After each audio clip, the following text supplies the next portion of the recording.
and then send me the ticket, and I can make sure I write who at the tables. So those are on sale. I just can't give you your receipt yet. We're waiting for those to come in.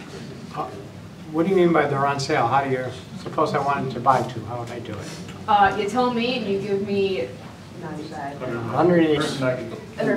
It's exciting, and I don't think I'm missing anything else. So. What are you going to put in the time capsule?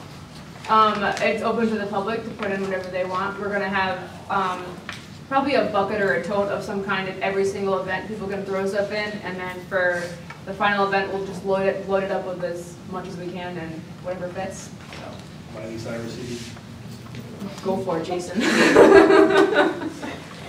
But yeah, that's it. Okay, thank you. Thank you.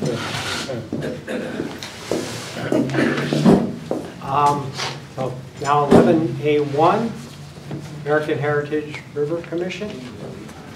And I have some reports to pass out. Yes, please. Here's some.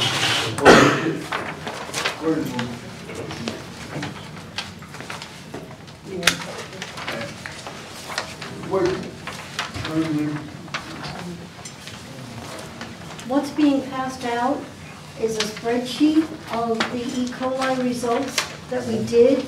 I have a couple more copies if anyone wants. They're here.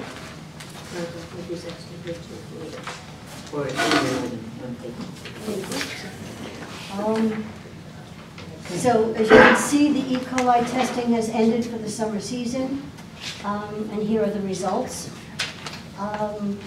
Just to make you understand, these results are basically a snapshot of what happened at the water site on each Wednesday at 9:30 in the morning. Pardon? You're all right. Okay. So it takes a couple of years before a scientist will give you any conclusions. This is already our second year now of the E. coli testing. So there are no conclusions yet, but we're seeing and setting up spreadsheets to come up with patterns to try and hone in on the areas that are problematic over a course of time. And the things that can change the issue would be weather, a lot of heat, a lot of rain, lack of rain. It could be outside factors. Somebody's dumped something in the river. We just had Springborn Dam removed up in Enfield. That might impact. Variety of things. The geese, 4,000 geese at Broadbrook Pond. All sorts of things can impact, so it takes time before they can come up with a conclusion. But we're working on it. The idea is that we are providing information so that if our residents want to go and use the river, they have an idea of whether they want to use it at that particular time based on what we can tell them as far as the safety of the water. You can see we did 6 sites, and we're hoping to put another site in next year. Right now, when we test at Mill Street, that rating is what we use down at Cemetery Road. But there's a lot of riffling between Mill Street and Cemetery Road. Riffling aerates the water, makes it cleaner in many cases. So by doing it just closer to Cemetery Road, we will probably be able to tell people they can use that area more frequently, safer. Dr. Martin was able to buy reagents in a bigger bulk amount this year. So even though we will be putting another test site in, we are not going to be asking for more money next year. We will be able to cover it with our budget. So that's good news. Better information without it costing any more. That's what I have. Okay, I thank you. I noticed a couple dates were almost all blue, 1-1-1, so that's pretty good. But if you also look at some of the reds, where there's a little star next to it, that Star is saying that we were just about off the charts in danger levels. So this has been a great benefit to the commission members who are working to make the river navigable. They haven't gone in this summer. When they had the time, with other things not going on, the river wasn't safe to be in it. So they're healthier for that, okay? And we base what we do, the cardboard boat race. We make sure that we don't have it on a weekend that they've just come up with a bad rating. We had to change it last year because of that. So again, we're making, it's still fun to use the river, but at safer times. So that's a good thing. Barbara, can I? Sure. So the 3 dates that have, or the 3 instances of the way out the chart red, Yes. were all on the same day. Does Dr. Martin track what the air temperature was? Yes. Was that during the hot point? Yes, air temperature and the water condition. So if it just finished raining within the last 24 hours, the water will be muddy. Yep. So that is listed. Shows up as So stuff. that's part of the information that's gathered. E. coli likes warm. E. coli likes warm, yes it does, yes. And we had a very warm summer, you know, in patches of warm. One of the things to look at, if I could just continue, Ketch Brook. Ketch Brook pretty much has a blue rating. It's never had a red rating. And because of that, there's a student who is going to use Ketch Brook for specific singled out studies. The site where they do it on Rye Street has a lot of vegetation. So one of the questions is that vegetation absorbing the E. coli and therefore filling it in like a sponge and leaving the water cleaner? So she's focusing, this is going to be her project, focusing on Ketch Brook. This data is being sent to University of Massachusetts. They're very interested in what's going on here. And so it's being used by several people into a bigger study of the area. So it's valuable for a lot of reasons. And I do appreciate that you all voted to give us the increase that we could do this. Thank you. Thank you. Thank you.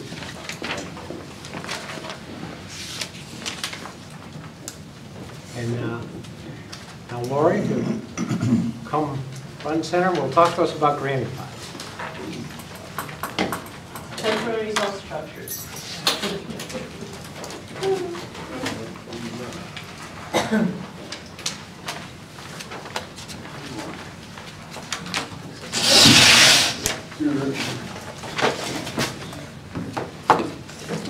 Lori Whitten, town planner, for the record. I hope Peg knows that since she works in my office every day. How do you spell that last name? Sorry, I have a kind in my mouth. Temporary healthcare structures. So this was, basically this is from Public Act 17-155, and the state decided to mandate that all towns, 169 municipalities, be required to allow these temporary health care structures for mentally and physically challenged people on a temporary basis. There is no age limit or age restriction. They're basically 500 square foot units that are placed on a property on a temporary basis. They're not to have a floor on the or a base on the ground. Let's see. They're only They have sewer at all? we could require them to be fully hooked up to proper sewer, water, electrical, plumbing, so on and so forth. There was a mandate that there be a 15-day max for the turnaround for a zoning permit, which in this town is not a big deal because we usually get things out within a week if everybody else signs off. but that everybody else signing off is an issue, because if there is a issue with sewer hookup, or the septic system on the site is not adequate to add another bedroom theoretically, so that would put a hold up on our zoning permit. So basically, this act says that we have to allow these unless we opt out. Now, although I think that the majority of planners in the state find this to be a really great idea, we didn't necessarily agree with all of the things that were going to be required, or the lack of enforcement that was going to be pushed on us. So the Planning and Zoning Commission did make a unanimous decision to opt out of this, with every intent to create our own regulation. So we can actually put it where we want to, in certain zones, maybe not in other zones, and do it on our terms rather than the state telling us how to do it. So basically, the state is kind of inserting their foot into zoning regulations, which is very unusual.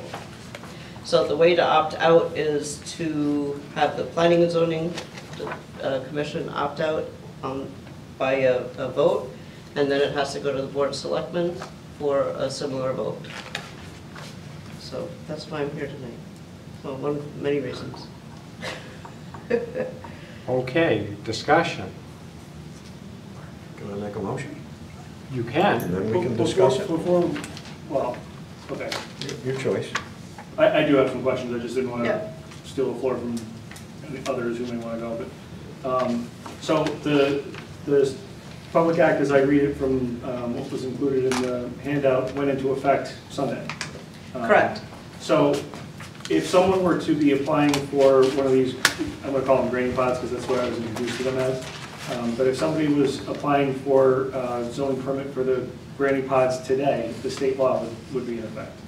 Correct.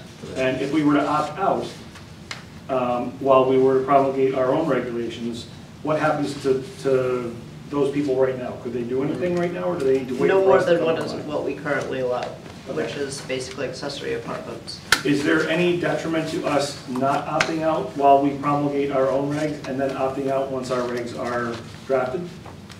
And adopting our own There's set a of lot regs? of concerns, and some of it is HIPAA related and some of it is enforcement related. One of the requirements which the planners in the state really did not like very much was the fact that the applicant would have to notify their immediate abutters, saying that they're putting in this temporary healthcare structure with no appeal process. And then people might start asking, well, why are you putting this here? So this person has a disability, are they mentally ill? And it becomes really, that can become a really nasty situation, and we didn't like that at all. So how are you going to stop those questions from being asked if we have our own local regulation? Because it may not necessarily be related to healthcare. Maybe it's going to be an accessory structure for an in-law apartment or something like that, or a veterans housing, or affordable housing. And 17155 speaks specifically to healthcare needs, not... You actually know, have to have a medical doctor script to get one of these. And absent that, you can't get them under the Public Act? No. And it is, we could require a $50,000 bond to make sure that it goes out, so it's removed when it's no longer needed. But there's no guarantee that people won't rent these out to somebody else, or put more than one in, or maybe they might build it off-site with plywood and tin roof. There's nothing that says that it has to be structurally sound or anything of that nature. It does have to have proper plumbing and things like that. So there was a lot of loopholes that we saw that really didn't fit the town, I think, or the needs of most of the community. Does the Public Act trump the state building code? No, it doesn't. So the requirements on whether something being structurally sound would be governed by the building code?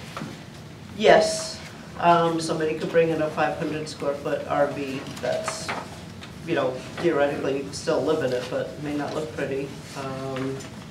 You could build your own. All it says is that it has to be constructed off-site. which is, it's, so, but it doesn't, now, if you look at the handouts I gave you, there was an example of one that was beautiful. I wouldn't mind living in it. It's $60,000. And then there's the cost to install it, and then there's the cost for the plumbing and the heat, electrical, and so on and so forth. So get all the utilities up. And then there's $50,000 bond on top of that. So it certainly isn't affordable. I mean, yes, it may be less than an assisted living, but most of the time, well, and we don't know where healthcare is going, but a lot of the time, assisted living is covered after a surgery for like 90 days. So there was just a lot of things that we didn't like about it, and we'd rather allow them on our terms. Are you aware of interest in the community for this now? I'd only had one inquiry in it, and they did not show up to the public hearing, and nobody showed up to the public hearing. So, Sounds like a shanty town to me. well, and it You could don't want be. these things here. It could be. You You don't know, want- you It's don't a want good this. idea that wasn't Yeah. planned properly. Yeah. How long will they be here? well, they're How long supposed does to a be, person live? well, it, It yeah, could be put in place and be here forever? it's supposed to only be Theoretically. there until the person that is physically or mentally challenged. So this is supposed to leaves. go next to some relative's house where they're gonna take care of them? Yeah, Then let them add on to the house with an in-law apartment, right, and we do have that in our regulations now. okay? For $100,000 that it's gonna cost you to put the pod in, You you might as probably well add on to the house. Right. It makes Probably the could do it house worth cheaper. more money in the end. Probably could do it cheaper. This is, to me, slum stuff here. Well, So- and I think it has the potential of being that. We wouldn't want to see that, of course, and we want to see everybody living in that. So let's say, for example, you have an elderly parent, and one of your parents has passed away. Now you have an elderly parent in a $300,000 house, with 2 floors and a pair of bad knees. So that means the second floor is pretty much not there anyway. Rather than do like a reverse mortgage situation, couldn't they sell off the home, purchase one of these granny pods, and abut a relative? Only if they're. Isn't that better than going into like an assisted living facility? No, only if they're Take it out. physically or mentally challenged. It is very explicit in the statute. And would our regulations maintain that specificity? No, I don't believe we would. I think that we would make it available for more opportunities. So, for instance, there's communities out west that have created veterans housing with these similar pods, I guess you want to call them. So, I mean, I think that's a great idea, if you have a lot of homeless veterans in your town, maybe that, you set up an area where they are permitted, and you could have them 10 feet apart or whatever. But with this, it has to, the person that resides in it has to be physically or mentally challenged, and you have to have a medical note stating either that the resident is either mentally or physically impaired.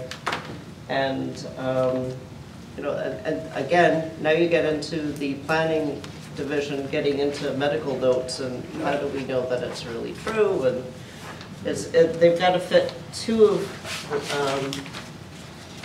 different requirements. Let me find the statute again. He's planning, I might put one up on my neighbor's property. So, She the got basic, that. no comment.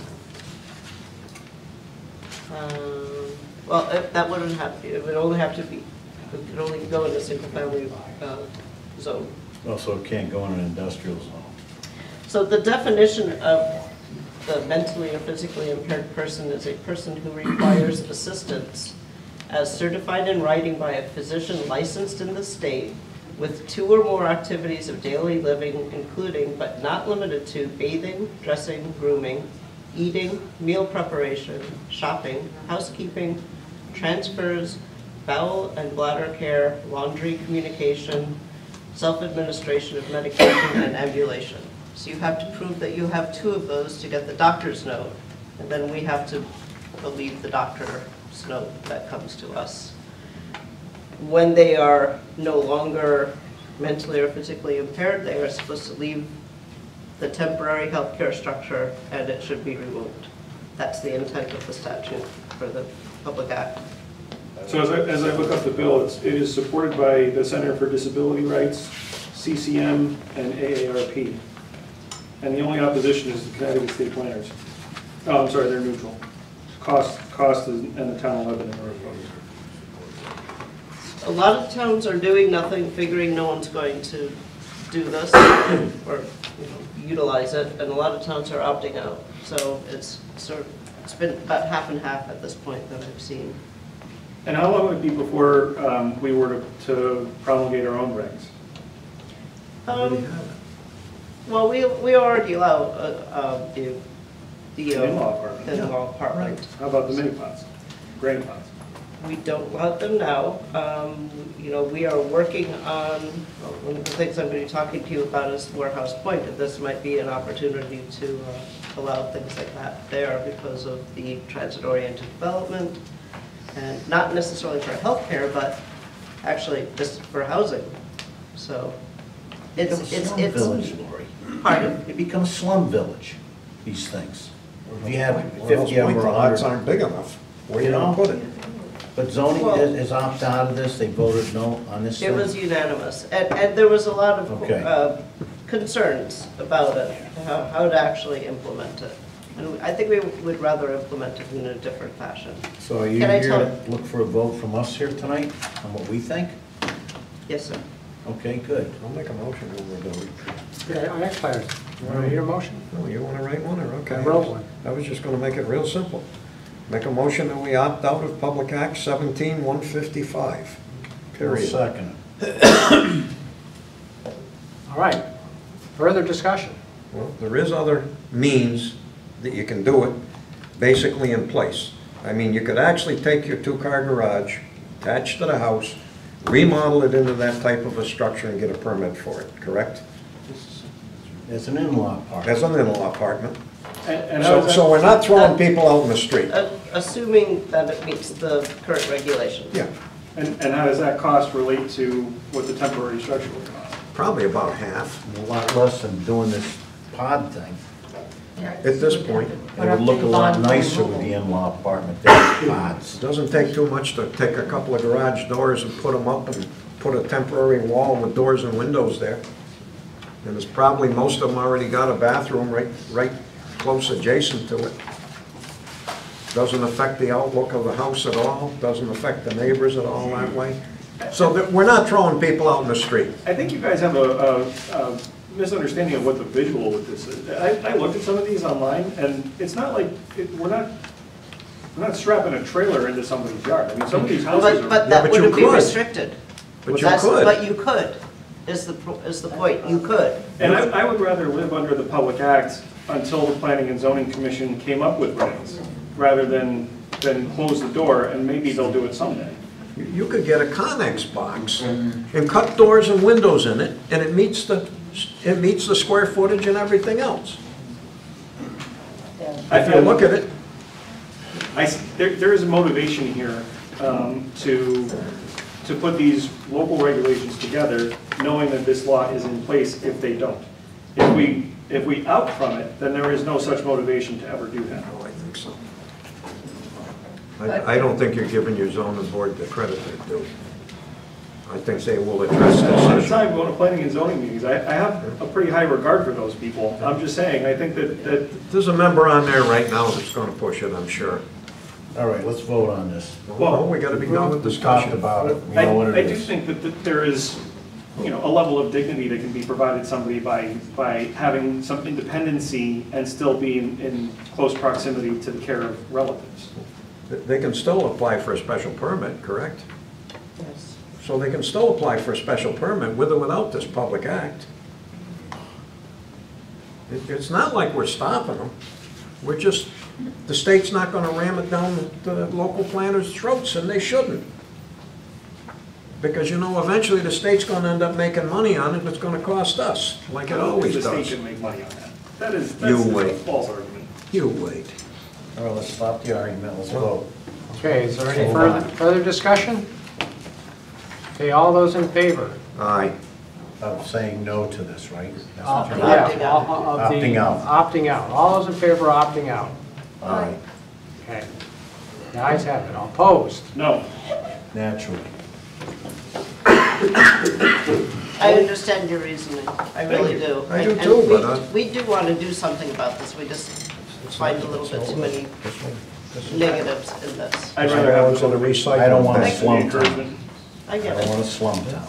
We have options already in place that it can be done. Otherwise, I would probably eliminate that. Oh, in-law apartments, you got it. Okay, Plain and go on simple. to the next item. 11B, casino impact payments.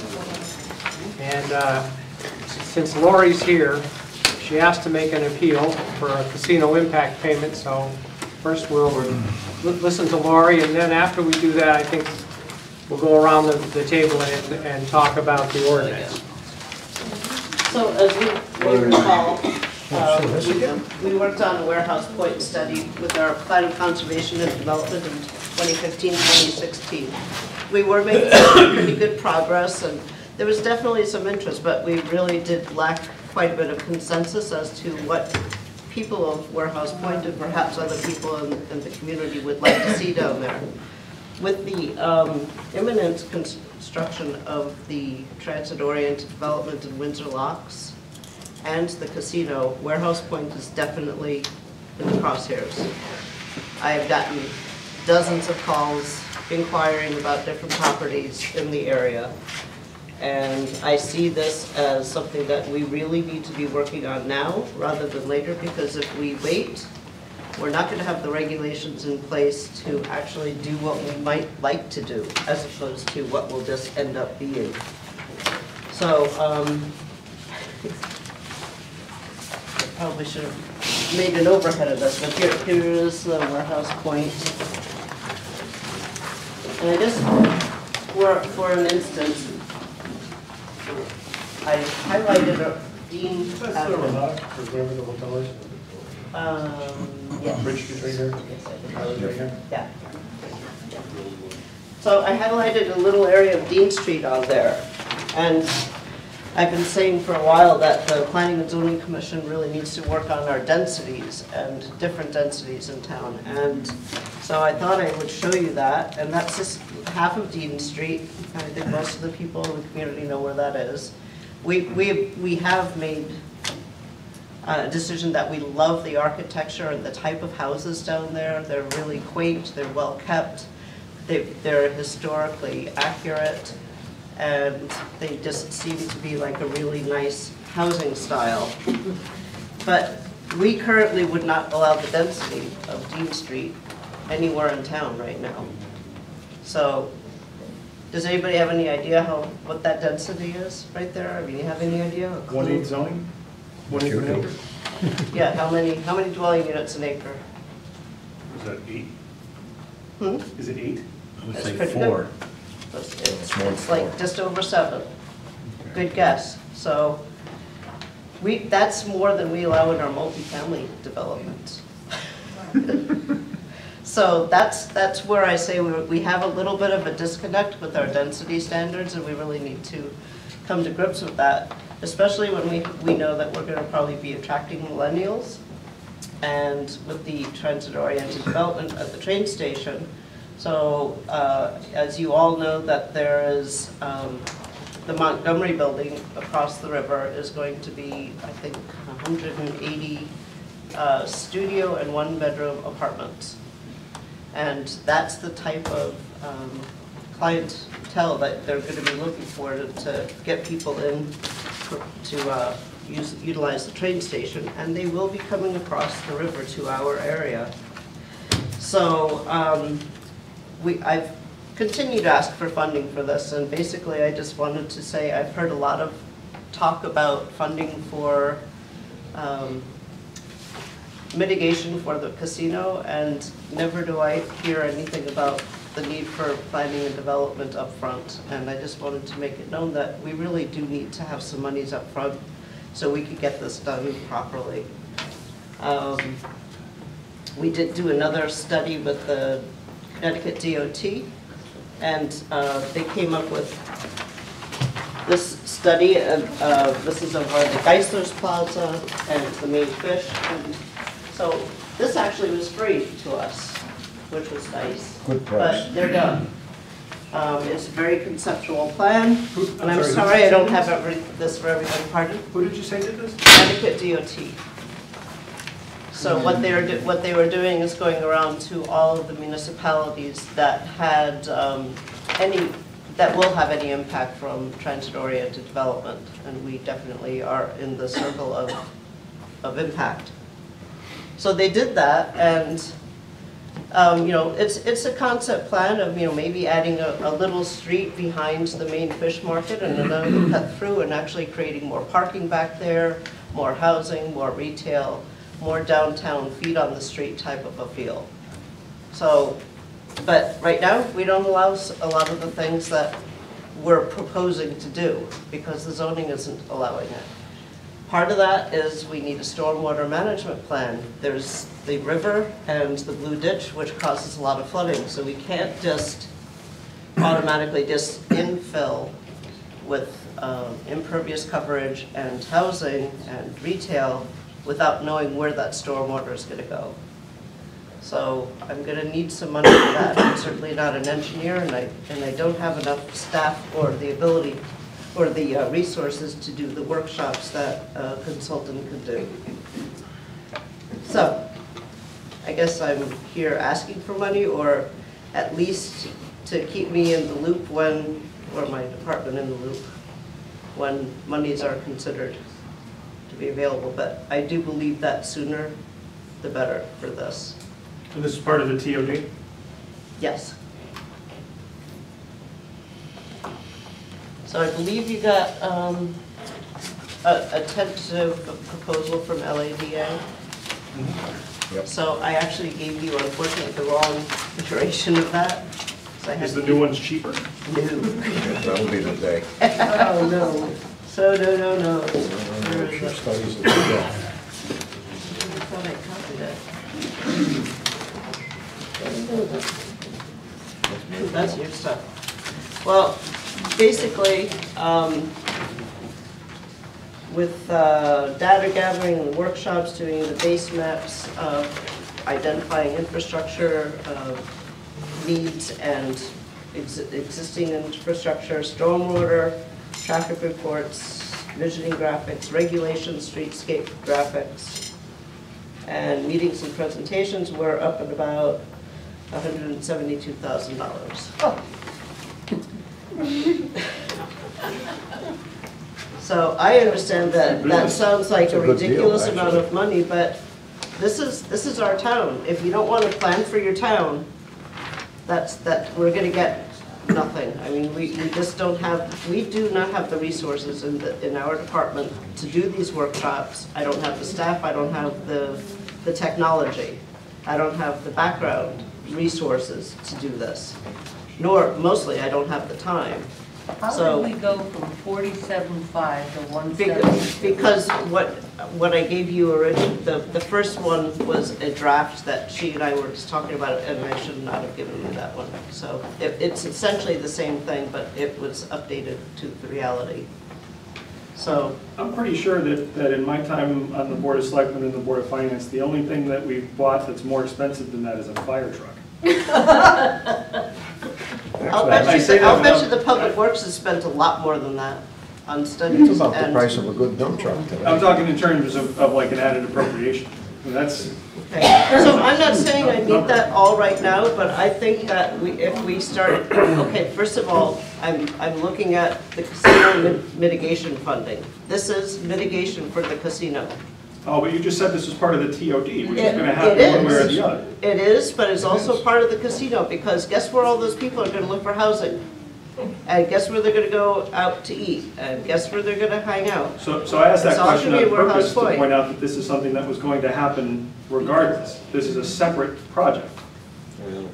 It is, but now it's even Casino's more gonna push it important. though. And with the casino coming, I mean, Warehouse Point is, as I said, it's in the crosshairs. And this community needs to plan for the future. And that's how you plan for the future. You don't just, go in and put a road down without a plan. You come up with how much the pavement's gonna cost, and how much the digging's gonna cost, and how much the construction's going to cost, the contractors. Same thing here. You have to do things in increments, and you have to plan for the future and how a project is going to come out.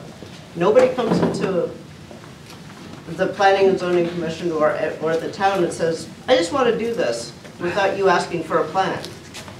I mean, it doesn't happen that way. So should we be looking at the presentation that was in our packet at all, or is this all dated? No, it's, the presentation from LADA is pretty accurate. It did change a little bit, but the pricing, of course, was. What drove the pricing so substantial? I mean, it's 4 times higher.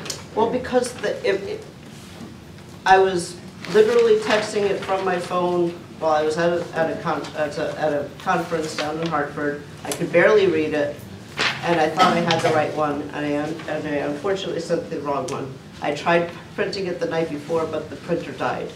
So it was a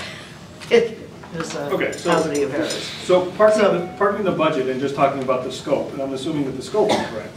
Yes, the scope is correct, yes. So there is nothing over the 60-week process that we can do in-house to unload some of that cost? Very little. I don't have the graphics, I don't have the resources to do the studies. I've got somebody that's in training, and everything I do is taking a little bit longer, so I could train that person. They're at Casio right now, and they're doing very well. But I mean, we're talking, this is a team effort. I mean, we certainly help, and we have conversations, but you saw the studies that LADA did for the POCD. They were extensive. And they were great for the price, but the price was a quarter what you're asking now for the whole town. But like part of this is the stormwater management plan. I mean, that's hiring an engineer to do a full stormwater analysis of Warehouse Point so we don't get flooded. So we have an engineer. Yes, so does he have time to do this? No. Well, he wouldn't, we'd have to fire his public works director. He does. Yeah, if you hired a public works director to take all the other work on. Okay. If the public works director feels that he could do this, I'd be more than happy for him to do it. Oh, I'm sure he's gonna stand right up and volunteer. Well, I assume that he has more jobs on his plate as I do. We can only do so much in a day. This is something that's gotta be independent. That blue ditch has been a bugaboo forever. And it's not gonna get better until you have a design. It's gonna get worse. And that's just a small part of it. And the flood zone. The drainage is a mess It is. in the center of Warehouse Point. So we don't want to have new development go in and then have it flooded because we don't have the proper stormwater management. I've never seen Warehouse Point roads flooded at all. In the 64 years I've been living. Well, you could look at the houses. Boy. You could ask the people that Well, own the the river houses. get around too much, Only do down you? on Water Street, I've seen it up halfway up the houses. Well, along the ditch it floods. It does flood. And the thing I want to ask here, this picture's very pretty, and the state did it and all this and that. But what they don't realize is all this land is owned by people. Yes. So what are they gonna do? Come in by eminent domain and do this? Well, the people are both on board with it. Well, how do we know they're on board? Because they were at the, There was a workshop where because they they were were at the invited. workshop Well attended. discussing it. Yeah, they were very. They're pretty happy with the Actually, program Nick overall. with Maine Fish was not there, but he has the study and he thought it was pretty intriguing. There were about 40 people who showed up. Yeah. This room was full. Yeah, Yeah, I it mean, sure this, was. this is stuff that we can do, we can plan for. You're not gonna ram it down their throat, you can't take their property No, but, anyway. you know, we have to have workshops, we have to involve the community, we need input. I mean, I can't see Nielsen's ripping up their plaza to do this. No, I think They he'd they love were, to. they He were was right really there. on I think he would love He to. was right on board He with was it. really on I board. think part of this was his idea. Yeah, it was. I think Jim He would wanted be to move Rite thrilled. Aid. Yeah, he was there, he was part of it, so. He wanted to move Rite Aid, but they were bought by Walgreens, so they couldn't really. I don't think you'd have a problem in the world. So, my point is, even if I could get some money to start, to get the background data done, so we could actually plan from it, that would be helpful. I mean, we don't have, I'm not asking for all this money up front, and this could still be modified, and I'll ask Glenn if he wants to do the stormwater analysis, that's great, if he's willing to do it. I figured he probably would be a little bit busy, but that's okay. But, you know, if I could get, you know, $20,000 or $30,000 here, and another $20,000 or $30,000 maybe, you know, in 6 months or so, then we could start planning and trying to get these regulations in place before the casino is here, before the TOD is here. And then we'll get what we actually might desire as opposed to what is currently allowed. Any grants, because I know Windsor Locks got a grant to clean up some of that downtown facility. I applied for a grant for all of this. I have no idea whether they're going to issue it, whether I will get it, but I did apply for all of this. I applied for a grant for 2.5 miles of sidewalks from here to Perry Lane, down Reservoir, or across Perry Lane and down Depot Street. We apply for grants a lot. And everything seems to be on hold, probably because the fact that we don't have a state budget, but, I mean, this was months ago that I did this. So I have applied for a grant for all of this, and for instance, if we get it, and perhaps you give me the money, some money up front, it could be reimbursed through that grant, but I just don't know if it will be awarded. You never do until it happens. So I don't necessarily need an answer tonight. I'd really like you to start thinking about the fact that it's not just the police and fire and everybody that needs money for mitigation. Planning is the heartbeat of this community. We are the ones that help create this community. Can you include the accurate proposal in our packet for next week? Because I, you know, can't vote on almost 200 grand without knowing what it is. Yeah, and Where are we gonna get it from? Well, that's another question. the casino mitigation fund or? There is no money. There's no money You there. gotta go to the Board of Finance for Yeah, that. so, No, I'm sick. There's also nothing there. There's nothing there. well, there's something there now. Yeah. So You when do gotta you get it actually through want planning it? and zoning first. Well, if I could start getting some of Are you it just up laying down the front. marker for when and if we get that money? Or is this actually like a plan that we need to do? This is a plan that we need to do. So absent that, where would we pay for that from? What's the Well, I guess condition of the fund balance? Contingency. Well, we have We don't have a that pretty healthy fund balance, but the kind of the philosophy that we have is that until the state budget is settled, maybe we shouldn't take money from the fund balance, so. So we have no way to pay for this even if we wanted to do it. I think Not at this point. Lori came tonight because she wanted to, she was gonna be here and she wanted to present a case for many departments really, are gonna really need money from that impact fund. And I think, my understanding is at the last Board of Finance meeting, in fact, they have created the fund, which isn't, it's only a bookkeeping thing, it's not a hard thing to do. And we'll talk about this, the whole fund tonight, and how we're going to develop a new ordinance. That's what we have to do. I thought it would be appropriate for her to come and present her ideas, but and I don't think we can fund it tonight. You're right, and we have work to do with that ordinance and really get an understanding of how we're going to go forward and fund the future of this town in the next couple of years, because it's going to move quickly. So we cannot fund it tonight. and maybe. So this is just laying down a mark. Personally, that's That's one way to fine. view it, yes. It's laying out, but however, with that said, I mean, I really do think that, you know, the sooner we get started, this is gonna take years to get implemented. 60 doesn't weeks at happen. least. Yeah, it's not gonna happen overnight. Right. So if we wait till the casino's here, it's too late. Oh, I am an absolute proponent of not waiting until it's too late. So, okay, good, Remember that. thank you. Yeah, I think, Yeah. Yeah. you know, I think we thank you, and Yeah, I will Move get on. you the proper form the correct from number. LADA, but I just wanted to kind of give you guys an idea as to, you know, there's a lot of stuff happening, That looks pretty nice, actually. and we need a plan. Now you got the picture, now you gotta make the Well, we gotta- technical to back it up. Right, exactly. But you gotta deal with the blue ditch or nothing's gonna happen. That's right, stormwater management will be very key down here. okay, thanks, Laura. Thank you for listening. See Okay. you tomorrow night. Now I'd like to just go around the table. You know, 2 weeks ago, we had a town meeting, we presented an ordinance, it was turned down. I think it was good that we kind of jump-started this thing, and now I think we, as a Board of Selectmen, have an opportunity to step back and put together an ordinance that most people are comfortable with.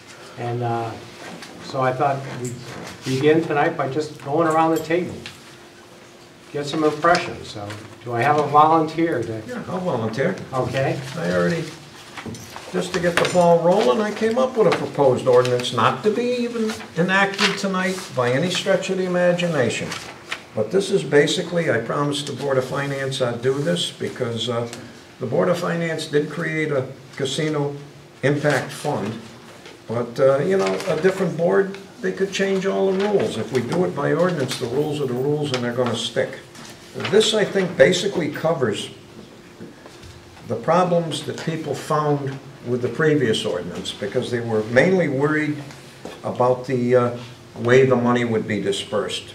We got rid of the fund, I got rid of the fund manager in mine, and if they were to hire a fund manager, it'd have to be as advisory only. I didn't put it on there, because basically it's the duties of this board to rate this stuff, send it to the Board of Finance, and then to the people. And this is what we need. Just some extra copies. Okay, so You want, or I'll read it out.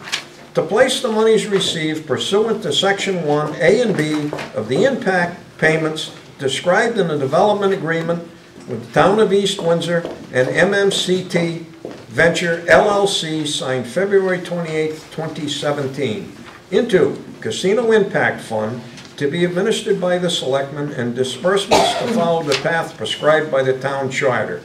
Board of Selectmen recommend to Board of Finance, then to town meeting if over $20,000. This fund shall contain no more than $6 million. Any excess funds shall be transferred to capital improvement, which is basically what most people's, and some of the punctuation isn't quite right. But this would have to go to the town attorney anyway, yeah, when we get that far. But that's a plain and simple, the facts of it, from what I heard, the people really object to, other than a few that just want to cut taxes and throw the money away. So there's no forethought there whatsoever. This is basically what it needs to be, very simple. okay, and that's good. Anybody, well, I got one, there should be some more. You got Right one. down here. Yeah, this piles in. Actually, my plan was to go around the table and get. Okay, no problem, I just threw it out. No, I know that. And I But- think we should be discussed at the next Board of Selectmen's meeting, on Yes. the agenda. I agree. But I'm going to back up now. I'm going to talk about a development process, and then I'll continue around the table. But what I think we got to do is get everybody involved. And one thing I would propose is to have a meeting of all the town departments, police, fire, anybody who wants to come, and talk about this and get their input into what they want to see in the ordinance. get some ideas. We can put it on, we can have it right in this room, we can put it on YouTube. So the town will see what the department heads have to say. Then I think before we actually craft an ordinance, we should have a public hearing. Let the public come and tell us their ideas. But that doesn't mean we can't, at the meetings, and as we're doing right now, involve the public and get their input. And then eventually, I think if the Board of Selectmen, we should talk among ourselves and agree, have a dialogue and come up with something. I think when we worked on the development agreement, we were able to communicate and listen to each other. And so I don't think we're in a big rush. And I mean, this thing, it doesn't have to be done in a month. But I'd like to see it done hopefully by December 1st.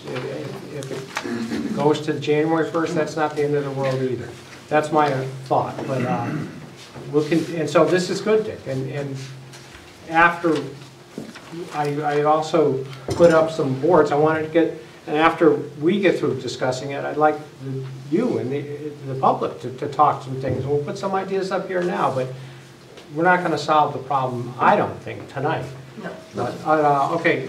Yeah. My question is, I know everything is contingent upon the budget being passed or whatever idea, but if the budget is confirmed this month, I hope, I'd like to see something in place sooner than January, because I believe the casino would start building just as soon as they can get everything. The budget squared away and everything through the federal. What does the budget have to do with this project? Nothing. Well, but I think Dale's brought up a good point about timing, and I've been thinking about timing, and they have not come in and asked for a permit to tear down the Showcase Cinema. So the demolition permit has not been issued. It's probably going to take them a couple months to tear that down and prepare the site for construction. Before they can build, they'll have to come forward with a detailed site plan and development plan and go to planning and zoning and show us in detail what they're going to build. I think, so 2 months to knock it down, and then I don't think that they can build it in any less than 18 months. So that would say, I don't think it can be up any quicker than 20 months from today. And that means if they're going to give us, and that's the best case. If they're going to give us $3 million 15 months before the casino opens, that gives us 5 months before we get the money. So we have some time. And assuming that those assumptions are at all correct. Assuming that those assumptions are all correct. That building could be down and in a pile in a week. Well, okay. They're doing the Stanley Works in New Britain right now, the old boiler house, and you want to see that thing vanishing. And it's twice the size of that place. Dale? I guess to be kept in the loop as far as the process is concerned, you know, they must have taken out some, they must have gone to see Rand for some permits at this point. No. Not yet. Nothing. Nothing. Demolition will probably be first. They gotta visit wetlands. But, so I can, Planning and yeah. zoning. So there's some But that may debate or may about not. how quickly this thing's going to be 15 months away from completion. They go pretty quick. But that's okay. And I'm not saying that we should stall. I'm saying that by the next meeting, we should have we should have a meeting of all the department heads and let them talk about us and give us input. And then at the next meeting, we can go over that and we can have a schedule public hearing after the next meeting. And then after the public hearing, we can craft our ordinance. So you want to start this while this Board of Selectmen is sat and finish it when the next Board of Selectmen is sat? When four of us could be gone? I think that the next Board of Selectmen are going to have to live with this thing and develop it. So I think they should definitely be part of it. yes. Maybe you'll all come back, except for Dick. But we'll see. But I think that we have to really do our due diligence here, put forth a good product, not try to rush this thing. That's my opinion. There's the first, you know, anybody else want to say anything? Jason, you want to say anything? Nope. Okay. Steve? You don't have to say anything either, Steve. Well, I think this should all be talked about under the new Board of Selectmen. Okay. Whoever it might be. Okay, well, You need to get the ball rolling, or you'll be in the middle of all next right, year and it won't be done. if there's no further discussion, I just want to say a couple things and then let's have some public participation. And what I want to say is this. I have a favorite saying. It was said by Yogi Berra.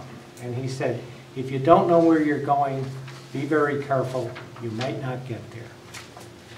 So I think, and I wrote down here, the purpose of the ordinance is to. And I think before we start writing it, we should be able to just write down the purpose, what we're trying to do. And I look for public input and everybody's input. I think fund the Casino Impact Fund. It's called the Casino Impact Fund. That's what the Board of Finance said. So we have to fund that. And I think a lot of the ordinance has already been very specific about how we fund that from the $3 million. So. And then we have to direct the town of East Windsor on how the money in the Casino Impact Fund should be distributed. That's the second thing. Now there's a lot of other things that should go into that, or at least in the when the discussion was held in the public hearing, or not public hearing, town meeting, there were a lot of ideas that came out there. Maybe we should write some of those down. We don't have to do it tonight. I know, like Dick said something here that's pretty good. He said,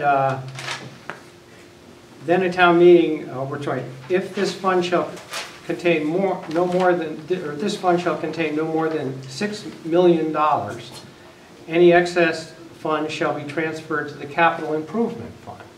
I don't know if it'll go to the capital improvement fund, but I like the idea of a cap. I think that's a good idea. I think, and we talked about that before, and I think there was some agreement on it. Go ahead. Yeah, there was one thought for the 6 million and not 3 million was that if the casino impact statement should come, let's say in June 1st, with the fiscal year changing, you'd only have a month to spend the money or allocate the money. That's why it's 6. Yeah. It No, and that's what I probably was. should never have 6 in it. Well, and I was thinking about that too. Like you could have. You guys ever hear of a revolving fund? Yes. Yep. It doesn't matter when you get the check. Well, now let's talk about that because. That's the definition of a revolving Yep. fund. Okay. It carries from one year to the next. All right, then would you please explain how the definition fits into this scenario that I'm going to give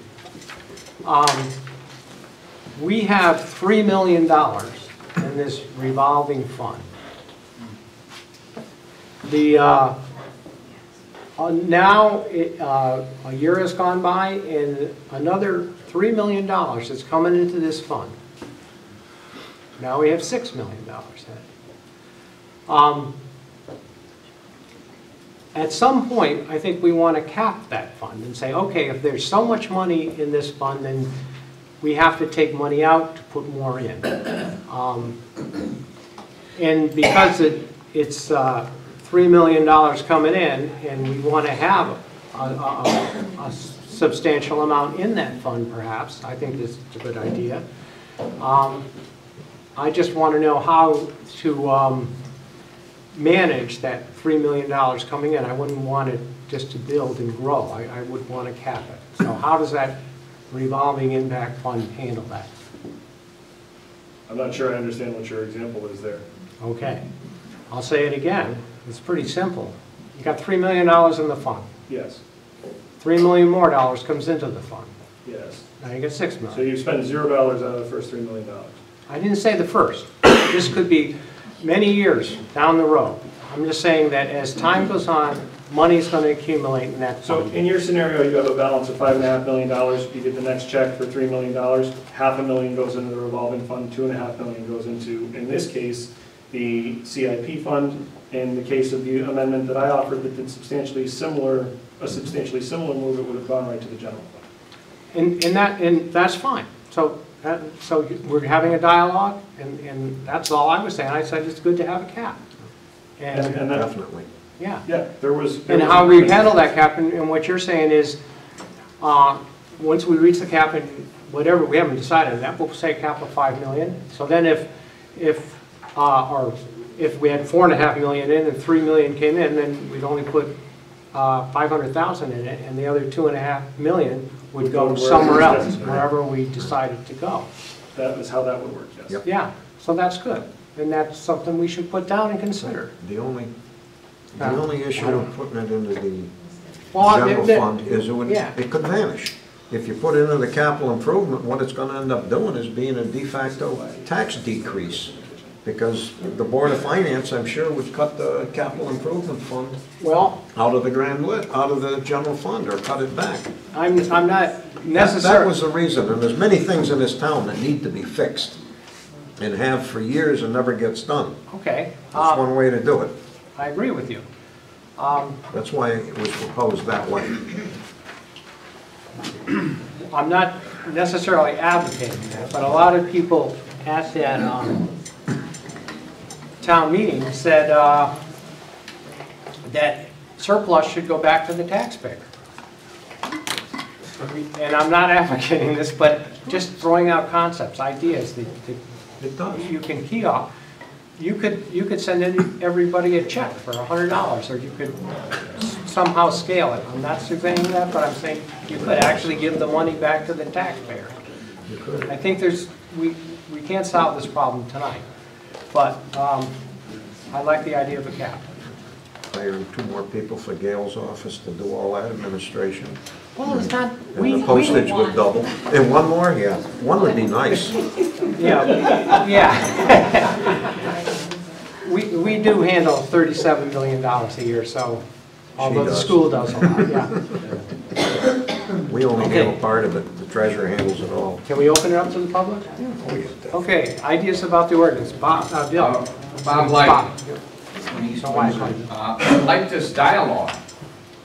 I think the difference between the ordinance that Dick is proposing, which is excellent, it's got some excellent ideas, and the thing that Lori Whitten came to you for asking for certain funds to be designated in such a way, has to reach a happy medium. Lori has the dubious distinction of wearing 2 hats, and in my personal opinion, they are in conflict of interest with each other, because she is both the developer and the planner for this town. She doesn't even live in this town, to vote in this town, and yet she has given me a glimmer of hope of what we really need, a long-term planner.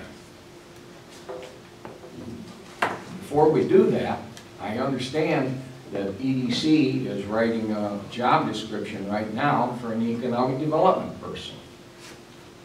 That's great, but that's like getting a law passed in Congress or down in the state capitol and not being able to fund it. I think what we really need to do is to put all your ideas together and have a long-term financial planner with a job description written by a professional HR person, so that you get the right description for the job before you fund it. And all of these things need to be done in conjunction with how this money is to be used, with the police commission, which are going to be electing a new one, Board of Finance is going to be new, Board of Ed's going to be new, and for all intents and purposes, as is the Board of Finance. Okay? I think by waiting, but by having the plan in your minds and doing the review stages right now, gives us a golden opportunity to take the money, write the job description for a long-term financial planner. And then worry about how you're going to get the best economic development person, the best engineering studies for planning for the future. Anything less than that, I was taken back because she started at $172,000, and then because nobody else has got a long-term plan in mind for the development of this town, with or without the casino funds. And then she was taken back to say, well, give me 20 or 30,000 at a time, I'll take what I can get. And that is not good business. The Capital Improvement Fund is the only fund, the only agency, the only board or commission in town that has a business plan for more than 1 year at a time. So, Okay. and I will offer my volunteer advice for nothing as time goes along. I don't want to just be a Monday morning quarterback and criticize everybody. Show up at a town meeting and get booed. Keith. Keith Davila. So I think you're making a little bit of a mistake trying to cram too much into one ordinance. Actually, I think you're looking at least 3 ordinances here. You need an ordinance to create the fund and have a mechanism for approving the fund. And Mr. Pippin, I think, is dead on in terms of his approach. That was the primary issue that came up with the first ordinance, was to do the fund. But then people have layered on these other pieces that should be separate ordinances. I think you need an ordinance to be able to return money back to the taxpayer, but not in such a way that it beats up on the mill rate. Because people made some good comments about if you destroy a mill rate, you destroy the revenue from the casino. So you have this counter effect. And Bob mentioned tonight some kind of grants. We should have a grant program to return money to taxpayers. That's going to be, so some of this money goes right back to the taxpayers, because that's what should happen. And then you need a third ordinance, which has to do with the impact that we're talking about. And that should be the mechanism for who's going to decide how the impact money is being spent, who's going to decide what the plan is, what's the need for consultants, and how does that work. And that should go, I think, to perhaps a separate ordinance. You're piling everything on, everyone has different points of view, and you're not going to get to an easy resolution trying to do it all in one ordinance. It also creates a problem if you have to change an ordinance because something isn't working. You end up opening up the entire ordinance to change the whole thing. The smartest thing I heard tonight was the planning component. Mr. Light spoke about that. That was probably the most intelligent presentation on what this town should do right now, is in terms of investment and planning. The goal here is just not to invest in spending. So we spend all of our money on the operational parts of the casino. The goal should be to spend money for the town, that we get a return on investment. Planning is how we get a return on investment and we maintain the quality of life, so we don't destroy it with all kinds of businesses that shouldn't be there, all kinds of stuff that we don't want necessarily lined up along open lots, all along Warehouse Point and all that whole area. There needs to be a plan. The planning then will drive the economic development that we want, so we're going to have future income coming in to support the town in case the casino just disappears. This money is an investment in the town. It's not an investment in the casino. So my recommendation is that you break the ordinance into pieces and tackle them one at a time to get where you need to go, rather than trying to throw everything in a pot and hoping at the end of the day you get something that meets everybody's needs. Because it's not going to, and it's just going to be a dilution, like everyone working to the middle on a solution, which is not going to be optimal for any of those, at least the minimal, I said, of 3 ordinances. So that's my suggestion. Okay. Don't go away. I'm going to write some of that down. And that's a good idea. I like that. So you said 3 ordinances.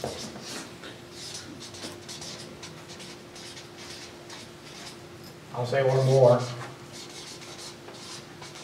And I thought it was interesting what you said. So what you said, the first ordinance was what? The first is the fund. Fund. Establishing the fund.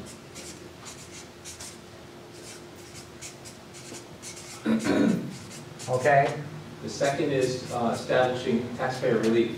okay, And the suggestion is piggybacking on what you said earlier, perhaps have some kind of grant program for taxpayers, so you don't destroy your mill rate, but you can put money back into taxpayers' pockets at the same time. okay, and, go ahead. Can I just draw a line of distinction there? I mean, are we talking about $3 million or $9 million? Because So that's the point. So in the third one, I'm just gonna say, and then I'll say that the third one was the, some people call mitigation, you're causing an impact spending. Okay, yeah. And the reason I don't want to weigh in about the amounts is because I don't have an opinion about the amounts, whether it should be $6 million capped or $3 million capped. not the cap. I'm talking about the total funding source. So if anybody's read the development agreement, there's a tax payment that comes due with a fixed assessment for 5 years, and there is mitigation payment that's due, or impact payment that's due, pick your vernacular, that is $3 million. So it's a total of $9 million. The ordinance that was discussed, give or take, the ordinance that was discussed 2 weeks ago only spoke to the mitigation money, not to the tax money, because the tax money could absolutely, you could spend $6 million on property tax relief. Well, I think, personally, you asked me the question, Yeah. I think the $3 million should go partially for tax relief, and I think the $5 million should go partially for tax relief. And the reason is because I think all of it, a component should go for tax relief, a component should go for education, a component should go for public service, a component should go for planning. All the money should be spent appropriately. And All of those things are public services, though. Right. public safety, I meant to say. So I'm talking about mechanism, not a policy decision about how much money to spend. I'm talking about creating mechanisms through an ordinance that allows you to implement your policy decisions down the road. So whether it's going to be the $5 million or the $3 million or combined, once you set your ordinances in place, then you can make the policy decisions that are going to make allocations across those, utilizing those ordinances as tools. See, these ordinances are being used to make policy. Can we, under the general statutes, can we take tax money and divert it away from the general fund? So right now we do veterans grants, we do senior citizens grants. I'm not talking about the grant, I'm talking about the revenue. So we're going to get property tax revenue from the casino. Do we have the ability to move tax revenue outside of the general fund? I thought the answer to that was no, which is why that wasn't included in the last Well, one. that's essentially what I thought the ordinance was doing that, by the way. No, it was moving the mitigation money, Mitigation which is not only. tax Well, revenue. the mitigation money It's is, essentially a grant. well, it's not the way, it's not the way that the statutes, the Connecticut statutes were written with regard to that. The only grants are to the other towns. This one was not included in the grants. No, the development agreement was. No, the The development agreement covers It that. doesn't supersede anything. It's just an agreement between the parties. It doesn't say what happens with the charter of the state statute. And by the way, the grant money to go to the neighboring towns under the state statute goes into the general fund. It's not kept separate. You know, it's possible we may have to go to the legislature and ask them to create legislation that's going to allow us to do what we need to do with these money. That's possible. We may have to do that. I'm suggesting that the ordinances are, I think Bob was proposing this, the ordinance should be tools in order to make policy decisions. The ordinance should not be the policy decisions. And so what happens is you create the ordinances, they're the vehicles for doing what you want to do, and then you have the debate amongst the first selectmen, you bring it to the town meeting for a vote on budgets, and you create the policy through the votes on budgets and on establishing the priorities.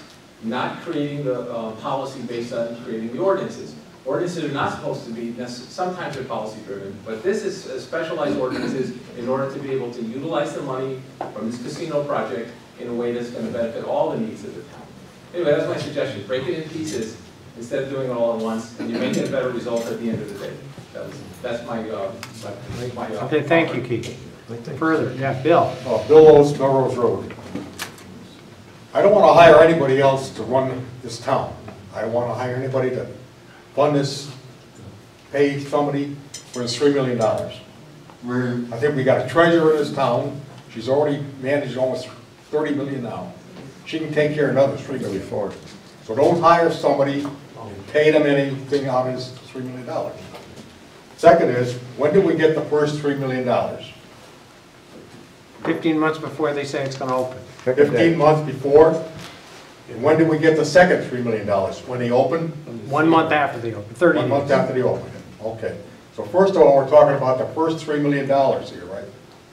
That we want to spread around different people to spend for different things. Right, and That I they think. need ahead of time.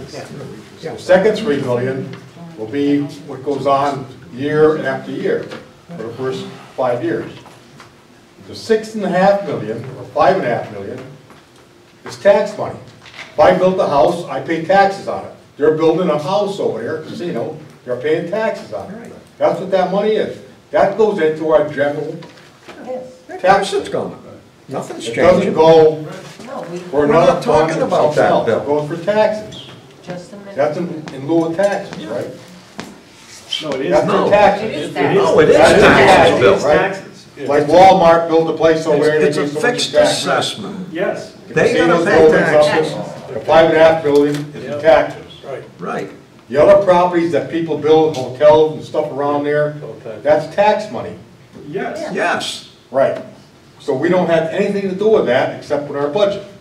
correct, The $5.5 million goes into the budget, correct. Yes. right? Yes, So the first $3 million, we're gonna get 15 months before the place opens. it's a different And form. that's the money we're talking about now, right? Yes. Yeah, Well, we're, No, we maybe, get- I don't maybe think we with should be different talking about ordinances. the $5.5 million.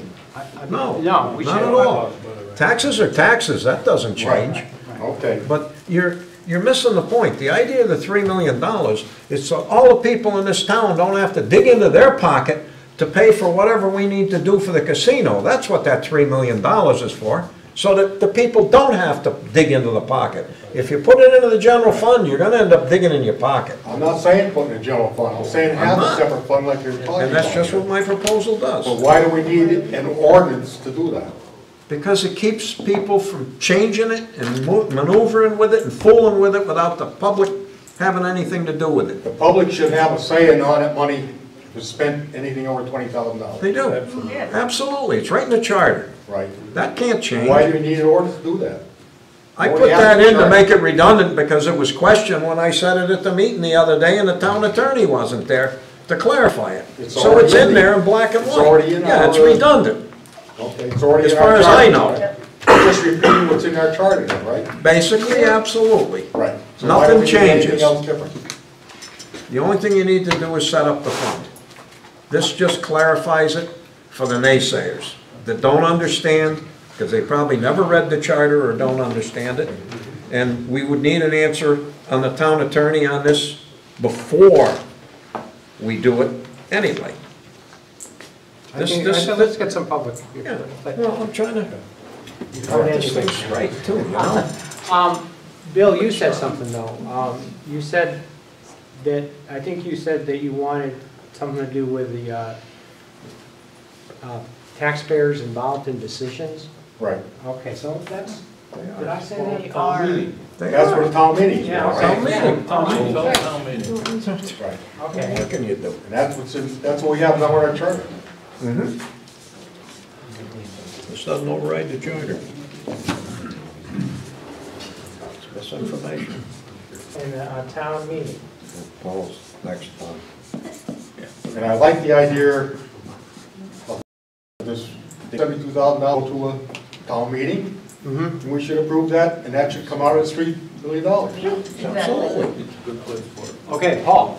Paul Anderson, 89 Main Street. Okay, this may be beyond ordinance and into policy side, but in my opinion, if you spend money from this fund to pay for something that's a continuously recurring cost, that cost should always come from this fund and never come from the general fund. Because if it's put in place because the casino exists, and that's the purpose of it, then it should be paid for with this money forever. You're right. Never flows into the general fund or anybody's budget. It becomes paid for this way, and if the need disappears, then so does the expense. Otherwise, you don't get rid of it. You'll have it forever. Right. You need to put that down. That's a good Yeah, okay, one. so, Paul, can you give us an example of what Yeah, you're? hire a police officer because you gotta have one just because the casino exists. If you gotta do that, the money to pay for that officer and all the costs involved should come out of the $3 million, and next year it should come out of the $3 million, and the next year it should come out of this fund forever. And when that fund dries up because the casino closes, you don't need that officer anymore, and that's how you stop paying them. Otherwise, you're putting it into the regular budget, and it's a disaster, because then you're gonna pay for it forever out of taxpayer money. Good point. That's exactly right. For once I agree with you. okay, that's a good idea. I like that idea. And how do you get rid of them? Well, that's, Layoff. That dries up. The money dries up. Layoff by seniority, There's just no like money to anybody pay for them, else. you get rid of them. That's the whole purpose of that fund, It's right? an excellent question, and I'm not in a position to answer. Now you deal with the unions. That's right. Yeah, but you can lay somebody off even if you're organized. Always hard to get rid of the police when they don't have any money to pay for them. okay, further public participation. Anybody? Tom? Tom Talmy, 23 Rice Road. I think we need a person to manage that fund, only because I don't think it's a good idea to have chairman or other people that are on boards, because it's gonna be a money grab. I think it should be an advisory board or advisory person that should say, we need this. Not somebody from the school board, the police department, that we need this, this, and this. I think someone should advise to that position, or what you need. I don't think you should have people from boards, because then it's all gonna be a fight. Bob? I agree wholeheartedly with Tom, because, and that's why I'm using the somewhat creative term, full-time financial planner. The treasurer, regardless of qualifications and results and everything else, we have found, unfortunately, we get what we pay for. And we just lost one for a $110,000 job. If we have a job description for a full-time financial planner that can be hired and fired and has a 6 or 12-month trial, okay, we do away with the political appointment of the treasurer by the present Board of Selectmen. Then you would need to change your town charter. Okay, further public participation? Okay, well, we've got some ideas, we're gonna start, we've started to, and I like the idea of more than one ordinance, maybe that's a good idea too. Okay, let's go on now to the town meeting, and I do have an email that I'll read. And this is by John Lisa. He's not here, is he? I don't know this person. He lives at 53 Scantic Road. And he wrote this email after the meeting, and I'll read most of it. It said, I'm writing this to you because the meeting held on the 20th, it's really the 19th, of September in regards to the proposed casino impact ordinance. My concern is that the voting process was not as it should have been, and the count may have been inaccurate because of the overhead count, open head count vote that was used instead of a ballot vote.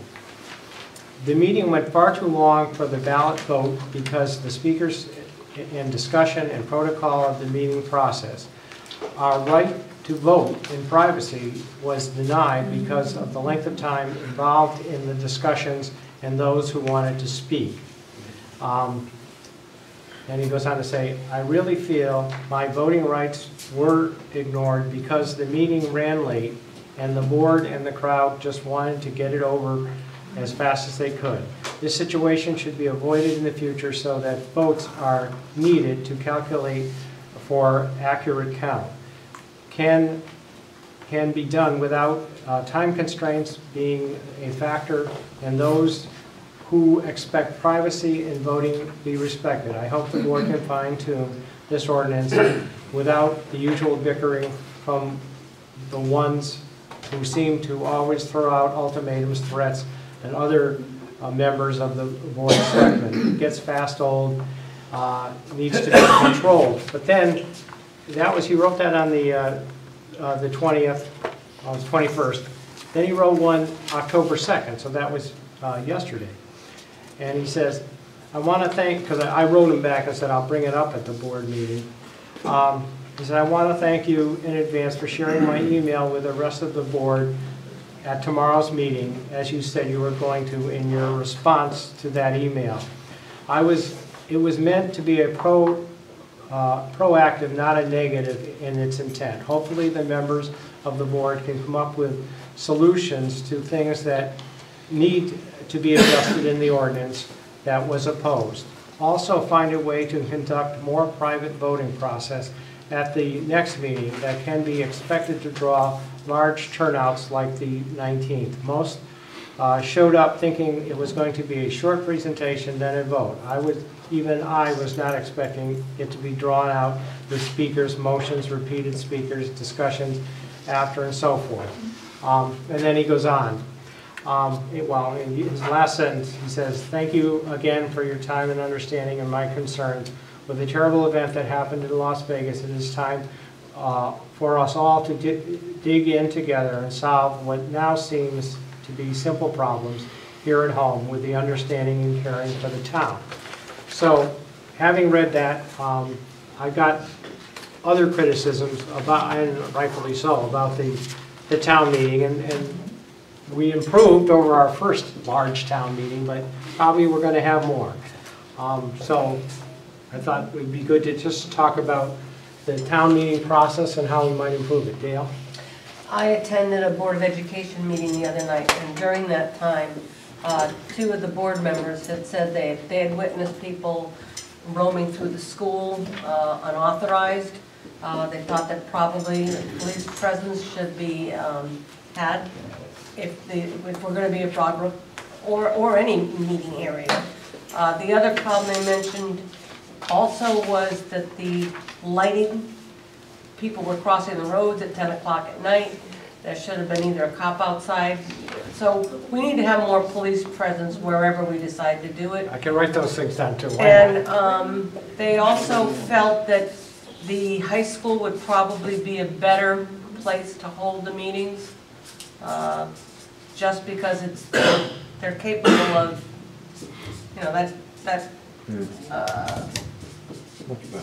it's a better place and there's more room and better seats if you got to sit there for a while. Has AC also. Pardon? Has AC. Yeah. Well, the other thing is, then the police aren't quite as important because all the parking's on the same side of the street. But I agree that most of it. Police, that's an obvious thing, that we should have police. And people shouldn't be, and make announcements at the beginning of the meeting. Don't roam the halls and no smoking on school grounds. That was another thing. Yep. So that's fine. That's great. Nobody needs to smoke. Dick? Dick Sherman, 12 Allen Drive, Broadbrook. A suggestion. There was people there not from this town because I knew some. I think before anybody goes into that, the Registrar of voters. Registrar of voters, when they go through, they get cleared, and if you're going to be voting on something, Give them a ballot. a ticket about yay long, with yes on one side and no on the other side. And so when they want to vote, and they get their ticket, and if they want to vote, they tear off their vote, and then they put it in the box. All right? Then you're not going to have people making votes that don't belong. Yep. I agree with you. I think that. Dick? The only point to that, Dick, is some of those people that were not from town may be property owners in town, which they have the perfect right to vote on. I understand that, but the registrar of voters has that information. That would have been done if there'd been a ballot. That they were both there and present and ready to do that. Anyway, there's going to be a gathering When I get to of my comments. 50 people. Okay. Go ahead, Tom. I think sometimes some of the people that everybody introduced amendments and everything else, but after the discussion, it was 20 minutes for discussion, the amendment should have been reread so that people knew what you were voting on. Because you discussed it, the amendment was read, then 20 minutes of discussion, and then it's like, oh, geez, what was the amendment again? And not everybody could, I'm sure other people didn't remember the amendments. It should be reread to the public so that they can hear it. Before they vote. Before a vote. Yeah. Barbara? Barbara Sherman, 12 Allen Drive, Broadbrook. After it was all over, what happened? Nothing. Nobody ever said, if this is voted down, then this is what needs to happen. It was anticlimactic. We went through all of this discussion, we kept more ordinances, more people giving that same thing all over again, more people speaking again. And then voted, everybody over here, 1, 2, 3, 4, 5, no. And then everyone went home. Nobody said, now what's the next step? And I think you left us, a lot of us, because I went running up to say, what happens now? So I think we need to know if this isn't going to pass, this is what then needs to be done. Thank you.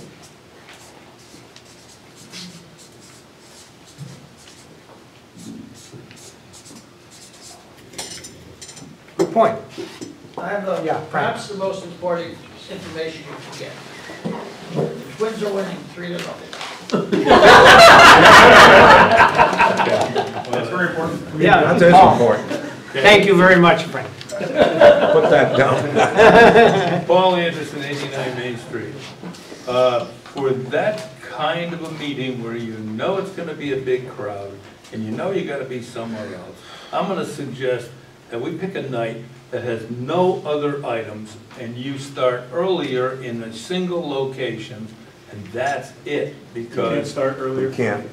Pardon? The charter Can't. prescribes Charter. the time the town meetings will start. Charter prescribes the time at 7:30. Good idea, but Good idea. it's got to be Fine. 7:30. But if everybody was at the correct location to begin with, Yeah. that would help. Yeah, you might be right. On a big one. And then no other agendas. No, yeah. There was, it was this meeting. Yeah, but you were over there before 7:30. That's the point.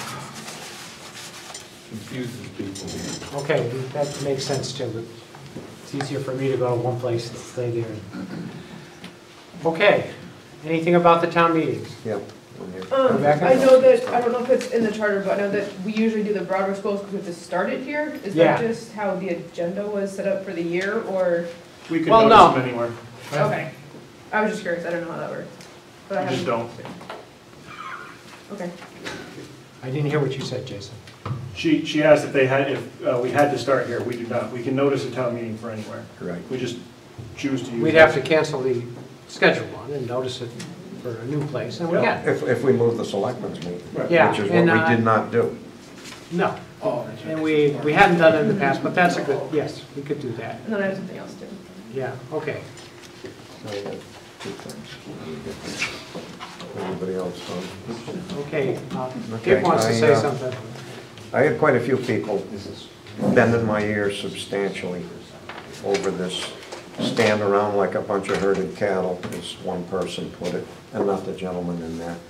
And it was fine for the amendments, but the big vote should have really been by ballot, I think. And somebody did call the question, and it was so loud that I don't think you heard him.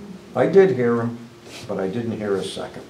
But something like that should automatically be a ballot vote. Okay.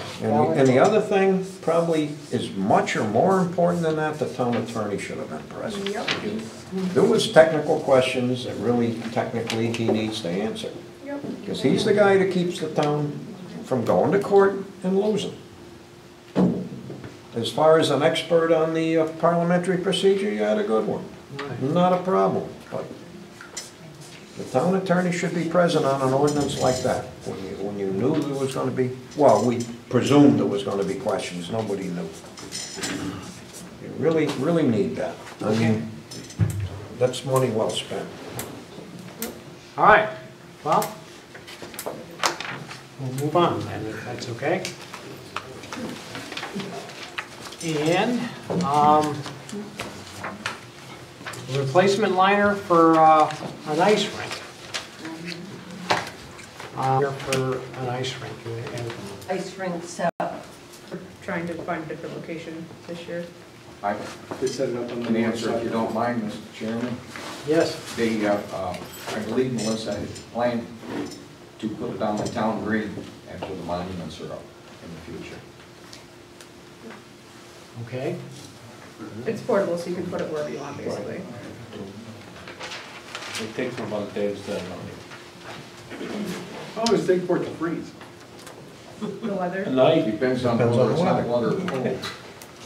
you can't really put the water in it until it gets cold.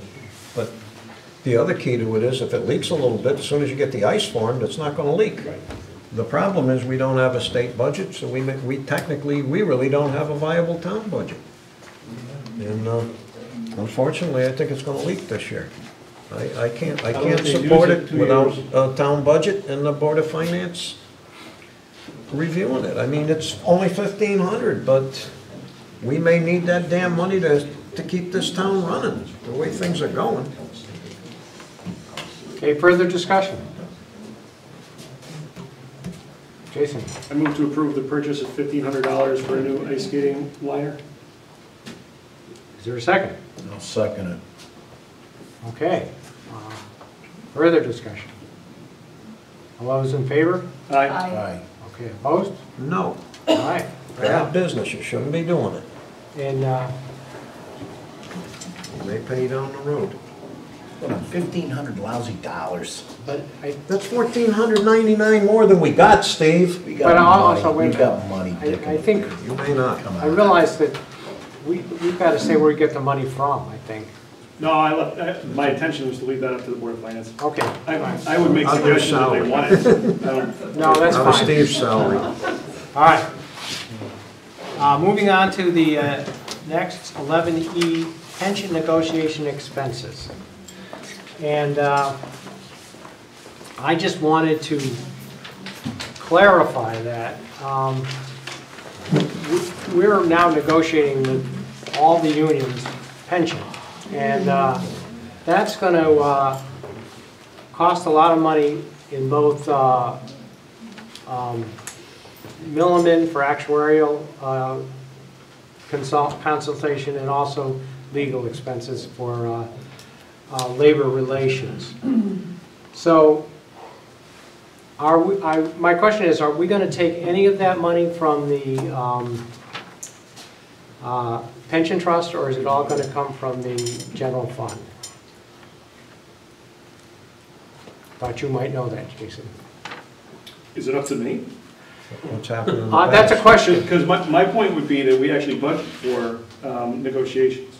So you're, okay, so, and I agree, and Gail's here, because when I said that I was going to bring this up, Gail was very adamant that she felt it should come from the general fund, and that nothing should be taken from, The trust is not ours to play with. That belongs to the people who are buying into it. okay, That's called stealing. yeah. I just wanted to get that clear, I agree with you. That's what Gail says. Yeah, and That's our it. treasurer agrees with you, and, You need a motion, or? No, we Shucks. do not need a motion for that. okay. I wouldn't think so. All right, so that was a quick one. That's why she gets so little money. All right, Very good. Next. okay, next. Okay, Hogan property lease. Glenn. Rightly, 27 Harrington Road. Need to talk to you about the lease on the Kogut property. Got a couple questions I'd like to bring up. Last year when we went through the lease, things were well. I got a phone call beginning of September to come in and sign a new lease that the selectmen had signed it, and I came in to see Jennifer, and I took the lease home, and it was a different lease. So she said that she'd look into it and get back to me, and I didn't hear back from Jennifer on it. So I reached out to Board of Selectmen, and they looked into it and put me on the agenda for that. And lo and behold, 4 o'clock yesterday afternoon, Jennifer called me and came up with the lease that we had. So I don't know why there was a 4-week gap in the lease, or why you signed a lease that wasn't the lease that we had. That was what this was about. You have the correct lease that you came up with it and kind of left me hanging. So if you'd like, I'd sign it tonight and I will bring you a check when it's due at the end of the month, if that would work. Sure. I have a couple other questions that were brought to my attention on, I was at Community Day. I got a Spirit Award. Thank you very much. I was very appreciative of it. 2 different people asked me if I heard anything about this farm going into recreation again with ball fields. Just 2 different people asked me. And I don't know. I haven't heard. I don't get anything from the town hall. I didn't get any literature that I was on the agenda this evening. And I'm just curious why 2 people that in town asked me that question. Is there something in the background that I'm not aware of? Do you know if anything is? Not that I'm aware of. It really surprised me that, they says, hey. We kind of left that as, if they want to do their ball fields, there's plenty of land over there. They can buy it. Get their, or they can, no. Yeah, I know. They can lease it, but they can get the gates out and straighten the land out, just like you did. 2 different people during the day, they came up and asked me this, and I was like, well, what am I missing? Is there something going on? And I'm like, well, I'll bring it up now, and obviously, it's just not there. It's, and that's where I stand this evening, I mean. You want me to sign something So this you got evening the when right it comes in tomorrow? Yeah, they got me, yeah, she got the, right one, I mean. You want to sign it? No. Because we need some witnesses, so if you want to do that, we'll do it tonight. I Witness mean, Bob's signature, I'll do it again, and Steve it's witnessed just, yours. Somebody approached me about those ball fields again. see, okay, So I don't know what's going on with it. and like I said, 2 different people asked me, and I didn't know, and, that's why I'm like, oh. They asked me if I was for it, and I said no. I better, and that's why I says, I'll come here tonight, and I'll ask a question, I mean, We did. Sign your name, Steve, will make it good. The other thing I told them, I said, they wanted to do the ball fields, let them clear the land. Right. Yeah, that's exactly right. And I think that's fair. I appreciate it, I mean, you don't know if you don't ask questions, and, rumors get started, but I was just kind of dumbfounded by. You steal my pen too? Yes. Oh, that's, I don't remember who it was that came and saw me,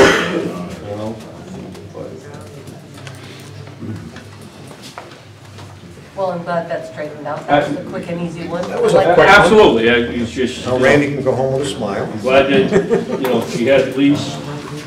I'm glad we got the right one. Thanks. Because you were twisting my arm on it, and I looked at it, and I said, wait a minute, my signature's on it. So Okay, it so happened. we're good. Thank you very much.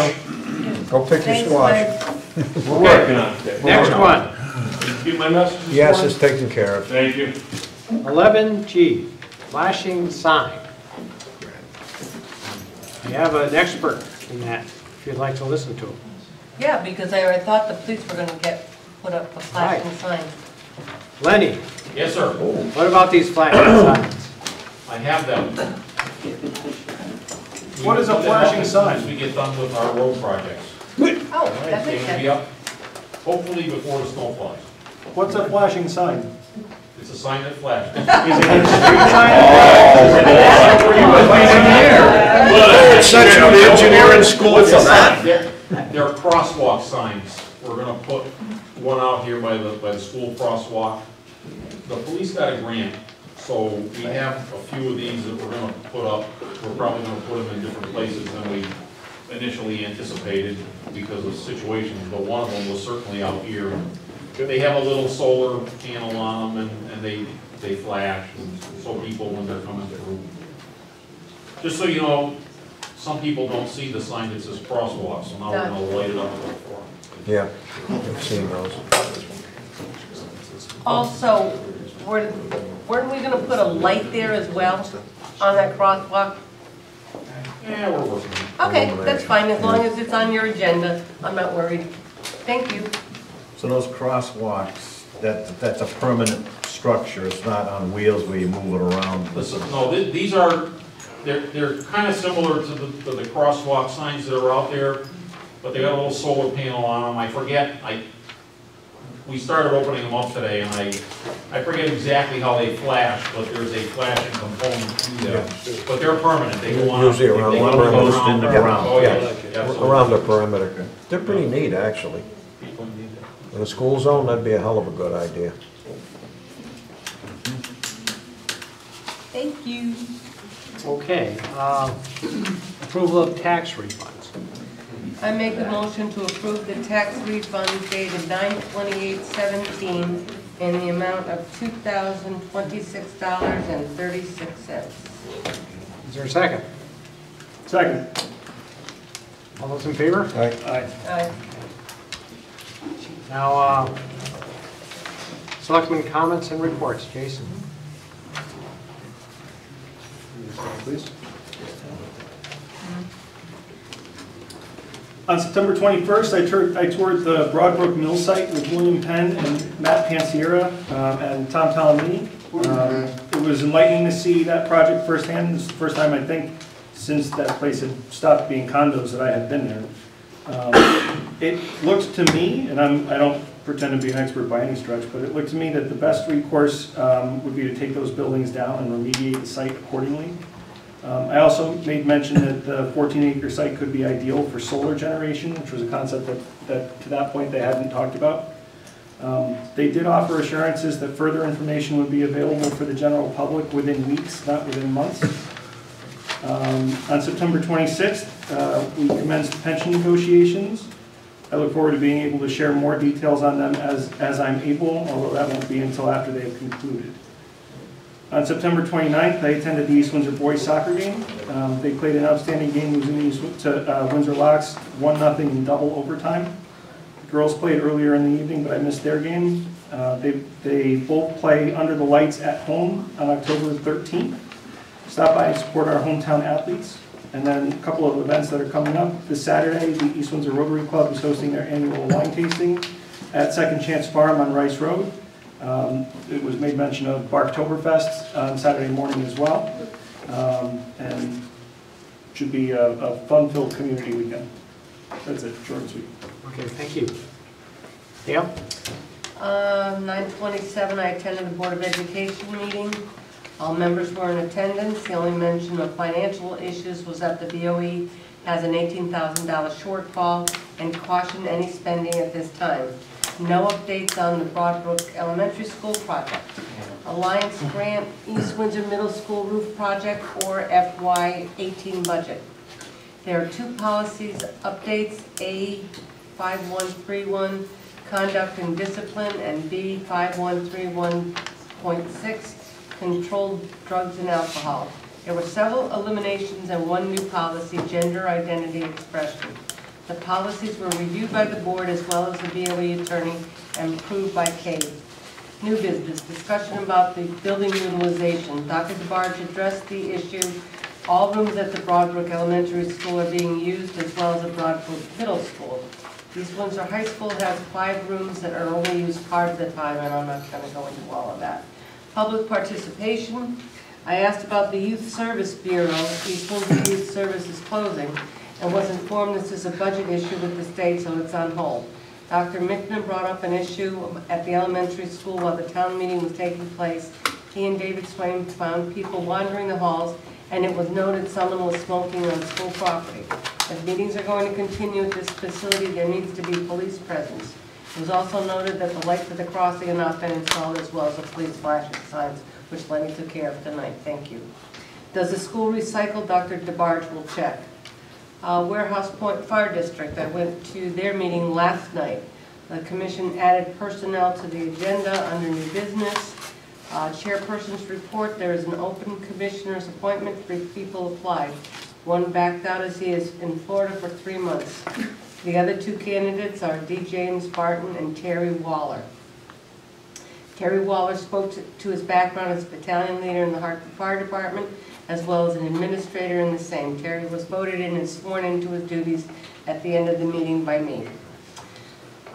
New business, Mike Balfe approached the commission for one full-time fire service maintenance with 2 part-time positions. After much discussion, they increased the hourly rate to $16 an hour, same as Broadbrook Fire Department. The chief will look into financial obligations for further upgrades to personnel. Chief's report, 47 calls were made last month, which comes to a total of 290 for the year. Physicals are done, policy manual has been updated, Knox box has been ordered, Station 2 alarm has been set, MMCT meeting needs to be scheduled. There will be a blood drive at Station 1 on Wednesday the 11th from 11 to 4, and an RFP is going out for plowing. Just a reminder that the Broadbrook Fire Department's meeting will be this Thursday at 7. Jay already took care of the Barktoberfest and East Windsor wine tasting. Just to give you some idea of what's coming up, we're going to have an event. It's called Heather's Second Chance Farm Silent Auction. It's going to be on November 4th. This 31-year-old young lady is dealing with stage 4 breast cancer, which is now in her lungs and is going to her brain. So if you can come out and help support this wonderful silent auction, every dollar will be given to this young lady to help her find cure, because it's not going to be covered by her medical. And on November 19th, Abby's Helping Hand, we're going to have our yearly vendor banquet. And this year we're going to have a fashion show as well. This will be in place at Manili's on the 19th from 12 o'clock until 4:30, and it's $35 per person.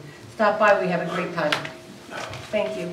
Okay, you said it was going to be an MMC. So they've already had it. Town appears to be in good financial shape at this point. We can blame Gail for that. Most of the transfers they made were within various town departments to get the budget lines to balance out, but they didn't take them from the general fund. Had an update on the senior citizen bus. They received the grant, and the board did appropriate the town's share of the money.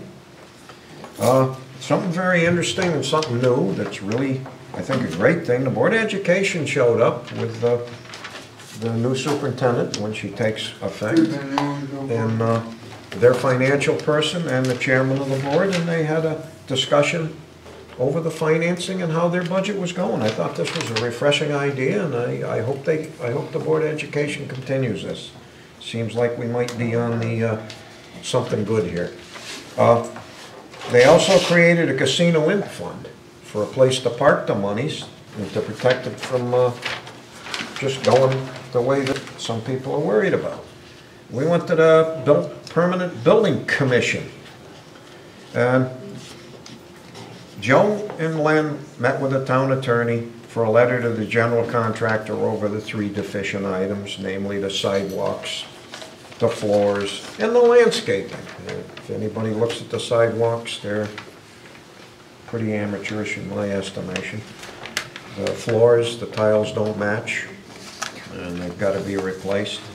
And we wanted to put the general contractor on notice, because it's a substantial expense, and I don't know if there's enough money in retainage to do it. But we're on this, we're trying to get it done. East Windsor Middle School roof, there was a payment request of $474,715, which was approved and sent on. The decking is slightly over budget, but the whole job is on budget, and it's on schedule at this point. The Alliance grant was handled by Rogers from the Board of Ed, so we don't really have anything to do with it. You going to report on planning and zoning? I wasn't there. Okay. Well, I was.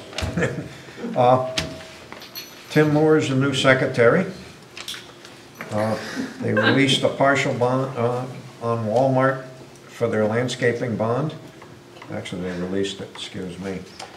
East Windsor Housing Limited LLC, which was in our minutes as East Windsor, the Park Hill Authority, modification to eliminate a walking trail in the gazebo, which they approved, and also modifications to eliminate the sidewalks, because there's really no place to put them. The sidewalk would be almost against the house and on top of the utilities. Doesn't work. Herb Holding Trucking Incorporated was renewed for his excavation permit for Wapping Road. And a discussion was held on the healthcare structures, and they voted unanimously to, don't think it's such a good idea. Actually negative. And the only other comment I have is, there was an article in the paper with the usual Steve and Mr. Wilcox going at it. And I really think, Bob, you should let the planning department handle the planning, because it gives the appearances that he's getting favorite treatment, and I don't think he is. We went to one of the meetings for the zoning. Now that we got an enforcement officer. Well, good, good. Let them do their job. Yeah. Because you don't really have the training, and you need to, it just makes it look bad. I was going out there. You know, I mean, that's a thing, maybe the two need to get their gloves out and whatever. That's beside the point. But it just, I don't like reading it in the paper. I don't It either. just gives the town a black eye, which we don't need. Anthony's not here tonight. Yeah, He's watching at home. He's probably got it tuned in. You sure you got the sound up? I hope, yeah, I think it's working. That was, Rain to stand out of the ring. yeah, well, that's a good idea. Okay. Thanks. Steve? I want to thank you, Dick, for bringing that all up. Oh, good. Okay? I really thank you for that. You're welcome. But the people in here don't understand what's going on, and neither do the people understand what's going on that read that paper. But I ain't going any further with that. You sent a letter, Excuse me? you heard me. No, I You didn't. shamed us in a letter, it was full of lies. Okay, that's enough. So- All right. That's enough, Kat. I'm not going to get into it with you, Mrs. Pippin. Smart. I see Pond Road got paved. Glenn, who did that? The water company? Yes, It actually looks pretty nice. they have a, well, they have a paving contract from somewhere downstate that does all their paving, so they did. They didn't do the little spurs off it, though. I guess we might have thought that was driveways. Well, honestly, that Pond Street is basically just a driveway to the water tower. It's just their access to the water tower. Yeah. Well, anyway, it looks good, Yeah. okay? And I just want to say, I want to thank everybody that showed up for that hearing and voted that down. Because the way that ordinance was presented to us that night and voted on, it was like a shotgun wedding. And when things are planned out behind our backs and we don't know what's going on and it's thrown on the table, that's not the way a Board of Selectmen should be run. I guess we got, what, one more meeting here before the election? I think it is. And we've got 4 weeks to debate, Steve. Pick a be day. two. I'll be there. All right. I'll be there. There is a date. isn't I there? just hope everybody Anyone that's shows good up for and him. votes. Hey, I got a vacation. We got, what, one more meeting before the I election? believe so, Well, it yes. should be Yeah, I two, think right? it is. First Well, Thursday of the yeah. month. And then zoning board of Or should appeals say some month had in nothing, before we vote. and that's all I gotta We say. voted. I have it down as the 19th. First. Yeah. Tuesday of November. Okay, good. Yeah, that's fine by me. Okay, you No, done? it's fine by me. Hey, I'm Thank done. you. I do have a couple things. One thing, pass it out. Two sides of this. Should be.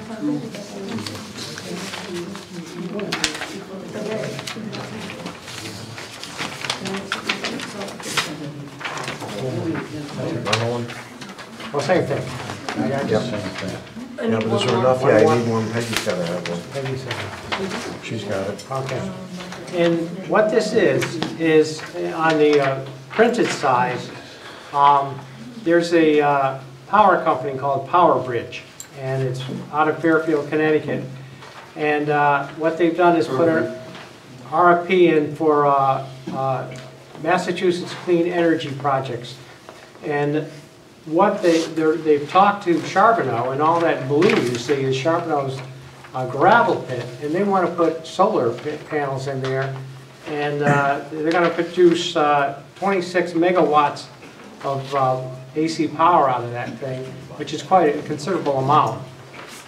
So they were just coming, Lori and I sat with them, and they just told us about it, and it's not something that, what the RFP was put out by this Massachusetts group, And I've forgotten the exact number of megawatts they're looking for, but it's probably in well over 200. So this would be a small part of their search for power. They're getting, this has to be clean energy. They're getting proposals from as far away as Canada, and they're using solar and water and wind.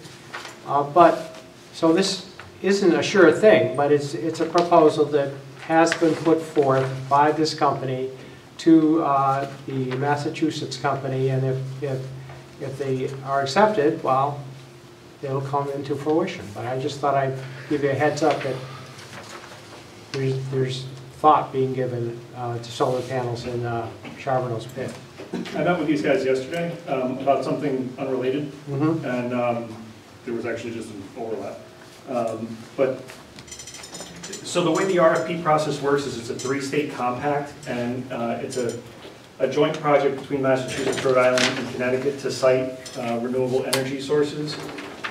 This is at least the second RFP that's gone out, but this would be a perfect site for that type of generation. Between the acreage and the usefulness of the property now, this is a home run. I agree with you. And anything we can do to be supportive of this, we should be. Yes.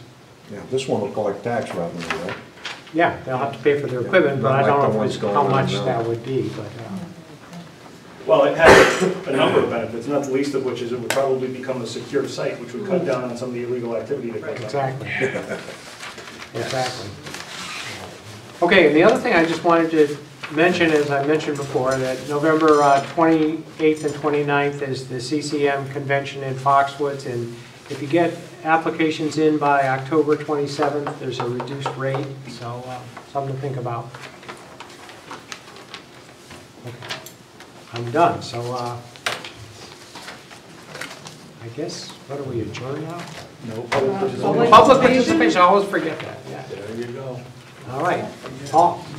Yeah, Paul Anderson, 89 Main Street. As president of the Broadbrook Library Association, I'd like to thank Public Works and the paving contractor for making our driveway work with the street flawlessly. They did a beautiful job, and we really appreciate it. Okay. Yeah, home run. There you go, Lynn. Thank you both. Paul and Lynn. Tom? Tom Palomini, 23 Rice Road. This is a perfect example of how, in the public, we could be better suited. I'm sure you got that map today via email. Yes. If we could have had something on the screen so people could see what you were talking about, that'd be a perfect way of making it more accessible to the public. I mean, I know it must have came email. Yeah, and well, actually, it came in a book. No. And I apologize, I just didn't have time to. Well, I'm just saying, that's a perfect way for people to know what you're talking about. Yeah, I agree. In fact, I have some copies here, but it's, yeah. That's all I have to say. Bob, thanks. Bob Like 80 Rice Street. Another way of improving communications, which will improve the town meeting announcements, would be through the use of a moving message sign. At least one on each side of town. I think I gave you a picture of the one that I saw in Southwick. And perhaps there's even some grants for that type of thing. If the police got it for one thing, you could use it for detour messages or construction on a certain road, town road at a certain time. Yeah, many people have mentioned that. Be a good investment. I don't think it hasn't been through planning and zoning yet, has it? I'm not sure. I think it failed. CIP maybe. No, I think it planned zoning board of appeals because the high school was too close to the road, too close to the stoplight. It failed in that, and I thought it was going back to planning and zoning. Regulation. But by It needed to come up with regulations. Yeah, well, it was a change in flashing message that kind of really shot it down. Right, because of the traffic Yeah, concern. right. Too dangerous. So I think it had to go back to planning and zoning. By moving message, I have two thoughts in mind. The message that moves across the screen and the moving message sign that has wheels and can be relocated. I think that's gonna run into a lot of problems. Yeah, that was what their objection is, the moving message, because it, you know, you can't read the whole message, and what do? Instead of watching where you're going, you're watching the sign, I got it. forget Well, it. the one in Bad Southwick in particular is not a moving message. They can put different colors in there and different designs. But it's very effective, very effective. All kinds of notices. That's cool, it's up on? Pardon me? That's cool. No, it's up on 10 and 202 where A1 Road comes into the corner there. And you know where I'm talking about, the Sunoco gas station corner, and there's a strip mall. Big, come to the end of Ag 1 Road, Feeding Hills Road. Feeding Hills Road and 10 and 202. Oh, it's a mobile gas station. It's a mobile gas station. No, it's at the shopping center. The little strip mall. Up on the hill. Yeah. Steve and Gwen and Patty? All at the same time. No. Okay, further public participation. Yeah, Bill O's, Melrose Road, we asked about the garage down at the mills down here, about using that for training. We got a letter back from Hamilton. They want us, if we cut holes in the roof or anything else, they want us to put plywood up on it. Same with the doors and everything else down there, so we don't have money for that, so we're not gonna do it. Okay. The other thing is, you asked me about Melrose, not Melrose. Willem Road. Yeah. We sent the training officer over there and the officers over there, we looked it over. The outside siding on it is asbestos. Oh, jeez. That would have to be removed. Yeah. Shingles on the roof are asbestos. Yeah. There's holes in the roof. There's holes in the floor. There's so much junk in here, we won't be able to use that for training. Fair enough. I thought that might be the case. Didn't realize it was that bad. Okay. So we'll have to tear that down, Dick. I think that's what we have to do. I got just a silly question. What happens if the house catches on fire? I mean, you still gotta put it out, right? Don't you? I don't know, it's a long way to the hydrant there, Tom. No, I'm not saying no, don't get me wrong. Are you offering? No. No, my name's not on that. Halloween's coming. But I'm just saying, I mean, when the house is burning, I mean. Yeah, they just don't want us to pollute the atmosphere on purpose. Well, they still gotta train with asbestos. Yeah, I agree with, yeah, no. Right, Bill? No. That's a whole different world. We don't go inside the building, it's got asbestos in it. Shingles. That's under. Yeah. You have to have special equipment and everything else there to take asbestos out. Okay. As a contractor, you know that. Yeah, but it's burning. It's burning, we just let the thing burn. Yeah. No people in there, we're all Gotta look for the set. hydrant. You'll be able to- Okay, further public participation. All right. Okay, make a motion to go into executive session pursuant to Connecticut General Statute, Section 1206A, employment, Section 1210B, legal negotiations, to include Attorney Steve Mednick, Leonard Norton, and Patty Cover. I don't know. I cover a tell whatever. I'm sorry. After a couple of minutes. I had to just do it. Yes, sir. $20. Yeah, you can throw it. Okay, we can do that. We check these.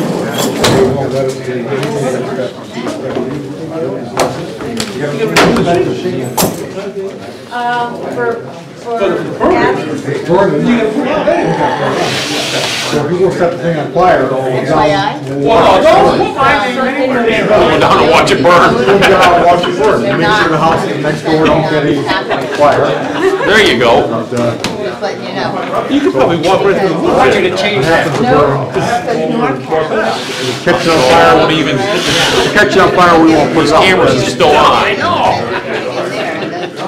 If it catches on fire, we just won't put it out. We know that now.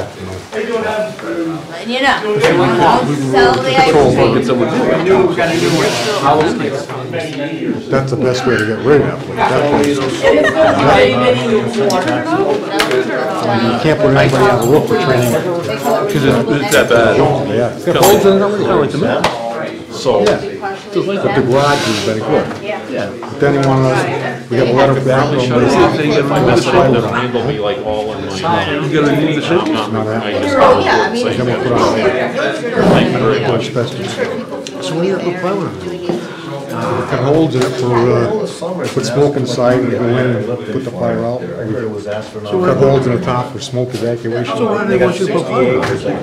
They want to cover holes in it. You're trying to friggin' thing down. Well, not for training. So we. I thought you were gonna burn it right down. No. Deep is doing that. Just coming up the top. Otherwise it'll be very public.